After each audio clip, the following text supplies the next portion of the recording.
చూసాం కదా ఎంత దోపిడి అంటే పట్టపగలు ప్రజలకి కళ్ళ గంతలు కట్టి నిర్భీతిగా నిర్భయంగా గుండెలు తీసిన దొంగలాగా వీళ్ళు దోచుకునేటువంటి కార్యక్రమం మనం చూస్తున్నాం. ఇది ఇట్లా ఉంటే ప్రభుత్వ ఉద్యోగులకి 1వ తారీఖు జీతం అన్నారు, ఊరిచ్చారు. సిపిఎస్ అన్నారు, తెల్లారేపటికి చేస్తామన్నారు. పిఆర్సీ అన్నారు, ఏరియర్స్ అన్నీ ఎప్పుడుదప్పుడు ఇచ్చేస్తామన్నారు. డిఏలు ఇచ్చేస్తామన్నారు. అసలు తెల్లారంగానే ఇవాళ డిఏ అయిందా, మళ్ళీ మర్రా డిఏ, మళ్ళీ ఇంకో రోజు డిఏ. ఎన్ని డిఏలు పెండింగ్ ఉన్నాయి? పిఆర్సీ ఏరు, ఐఆర్ ఎవరో ఏమీ ఇవ్వకపోగా ఆ మాస్టర్లు గారు ఉన్నారు, పండితులందరూ టీచర్లు, జగన్మోహన్ రెడ్డి అండి మా మీద కక్ష కట్టండి, ప్రవీణ్ ప్రకాష్ని అండి మా మీద వదిలేశాడండి ప్రవీణ్ ప్రకాష్ని అని ఎక్కడక్కడ అంటావా సీఎం అంటావా సీఎం అన్నారు. ప్రవీణ్ ప్రకాష్ అన్నారు, ఇన్ని మాటలు మాట్లాడారు. ఇవాళ ఉన్నటువంటి రాజుగారు మీరే చెప్పండి, మీ మనసుతో టీచర్లని అడుగుతున్నా,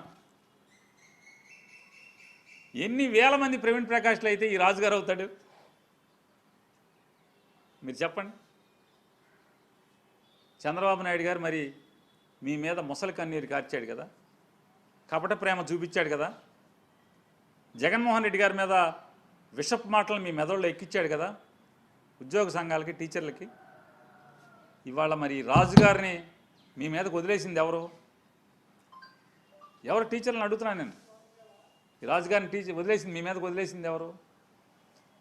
మళ్ళీ ఇవాళ గోరు చుట్టు మీద రోకటి పోట్లాగా ఇన్ సర్వీస్ టెట్ అంటున్నారు.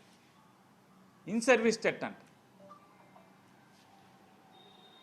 మీ విద్యాశాఖ మంత్రి గారు చాలా కబుర్లు చెప్పాడు. ఇవాళ కనీసం టీచర్ల సంఘాలకి చర్చించడానికి కనీసం అపాయింట్మెంట్ ఇస్తున్నాడా అని అడుగుతున్నాను. ఆ ప్రభుత్వంలో పలానాడు మాట్లాడుతున్నాడా మీరు దేవడుతున్నా అంటున్నా.